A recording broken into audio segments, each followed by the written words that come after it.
26 जनवरी 1950 को कौन सा दिन था? दोस्तों मात्र 5 सेकंड के अंदर आप सॉल्व कर सकते हैं, इससे ज़्यादा टाइम नहीं लगेगा।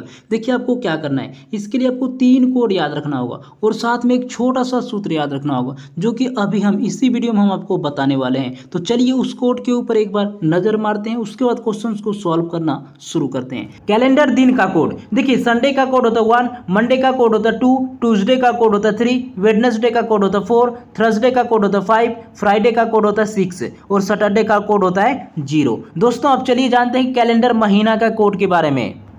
कैलेंडर महीना का कोड देखिए, जनवरी का कोड होता है 1, फरवरी का कोड होता है 4, मार्च का कोड होता है 4, अप्रैल का कोड होता है 0, मई का कोड होता है 2, जून का कोड होता है 5, जुलाई का कोड होता है 0, अगस्त का कोड होता है 3, सितंबर का कोड होता है 6, अक्टूबर का कोड होता है 1 और नवंबर का कोड होता है 4 और दिसंबर का कोड होता है 6। दोस्तों एक चीज यहाँ समझने वाली बात है, अगर आपका क्वेश्चन लीप वर्ष में पूछा जाए तो 2 महीना का कोड चेंज हो जाता है। जनवरी का कोड 0 हो जाएगा और फरवरी का कोड 3 हो जाएगा, बाकी बात सभी का कोड सेम रहेगा अगर आपका क्वेश्चन लीप वर्ष में पूछा जाए तब।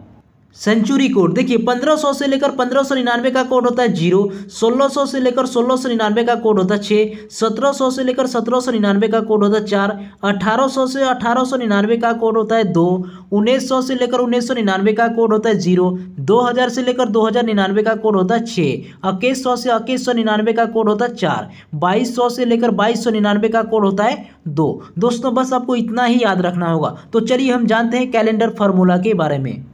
देखिए कैलेंडर फार्मूला, पहले आपको दिनांक लिखना है, उसके बाद लिखना होगा महीना का कोड, उसके बाद लिखना होगा वर्ष, वर्ष का लास्ट 2 ही डिजिट लिखना होगा, उसके बाद लिखना होगा लीप वर्ष, उसके बाद लिखना होगा शताब्दी कोड। सभी को जोड़ के 7 से भाग दीजिए, आपका राइट आंसर आ जाएगा।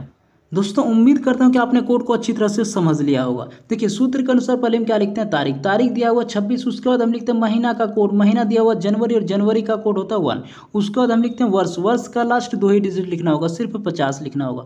दोस्तों उसके बाद आपको लिखना होगा लीप वर्ष। देखिए 50 में हम क्या करेंगे, 4 से भाग देंगे, जो भागफल आएगा वो लीप वर्ष का लाएगा। तो 50 में अगर हम 4 से भाग देंगे तो कितने बार में, 12 बार, यानी कि 12 लीप वर्ष है। उसके बाद आपको लिखना होगा शताब्दी कोड, तो 1900 की शताब्दी कोड क्या होता है, 0 होता है। दोस्तों सभी को जोड़िए, 7 से भाग दीजिए, आपका राइट आंसर आ जाएगा। दोस्तों अगर हम सभी को जोड़ें तो कितना होगा, 89, 89 में हम क्या करेंगे, 7 से भाग देंगे तो 12 बार में, 12 सत्ते 84। दोस्तों शेष सबका क्या बचा, 5 बचा। ये जो 5 बचा आप पता कीजिए 5 जो होता है कौन सा दिन का कोड होता है। दोस्तों आपको याद होगा गुरुवार का कोड क्या होता है, 5 होता है, यानी ये ऑप्शन आपका राइट आंसर है। 26 जनवरी 1950 को कौन सा दिन था, गुरुवार था।